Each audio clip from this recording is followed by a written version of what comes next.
So not all sustainability or stormwater design for sustainability can be natural. Some of it has to have some added engineering assistance. This is an example of a cistern stormwater management system that collects water from the parking lots through pervious paving, and that allows that water to enter a cistern. The cistern pumps that water back into the landscape and irrigates the native plants that are in an urban environment that probably need a little extra water. But after all, it is rainwater that's collected on the site. The feature behind me is a little more interesting. All of this water works its way through the landscape, as illustrated by this drawing, and then when the system is overwhelmed with flow, something really interesting happens. So if you can see over this interpretive panel, notice I've kind of intentionally provided this view from the perspective of this interpretive panel, because I want you to understand that when you're helping people integrate their understanding of sustainability and you're interpreting it, it's often important to put it right beside the feature that you're talking about.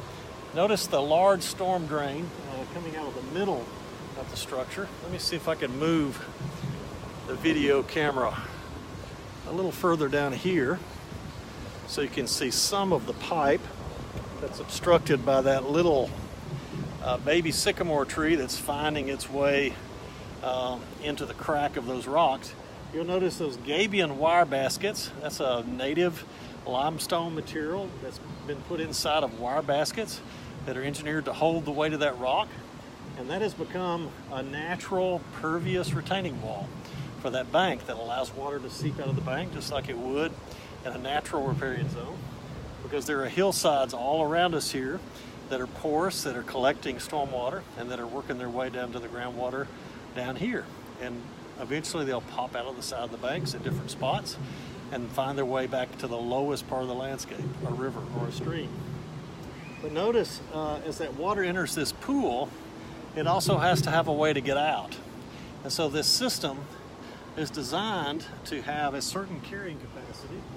So that's why this box surrounding this feature has these little ledges right here and down there, and has a lip right there in the middle, which would be the flood egress, which allows water, when it reaches the elevation of that lip, or actually when it reaches a little bit higher than the elevation of that lip, it can go over that ledge, and then it can splash onto a large, excuse me here for the vibration, a large sort of splash structure that allows that water's energy to be dissipated down there on that concrete before it washes the soil and riverbank away. And then notice all the trees that have grown up, that have rooted and secured the bank, which allows for this landscape to stay naturalized and to provide habitat and to allow water and other hydrologic activities and other biologic activities to occur naturally on this riverbank.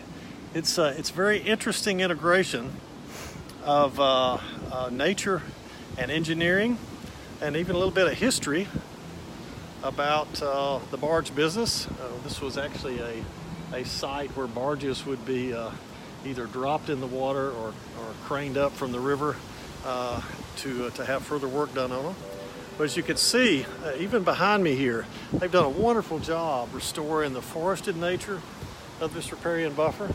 And they didn't just stick with stabilizing it with woody vegetation. They've also added pedestrian access, a very narrow pedestrian access in a site that was already developed instead of creating access in an old green space. And you'll notice at the top of that bank, I forgot to mention this a little while ago, is native switchgrass that's growing on the top of that bank, intermingled with some native shrubs and trees and some native wildflowers. So, when you are going to integrate sustainability into a human landscape and a natural landscape, you got to think about it. You got to be intentional, and you got to be good at what you do.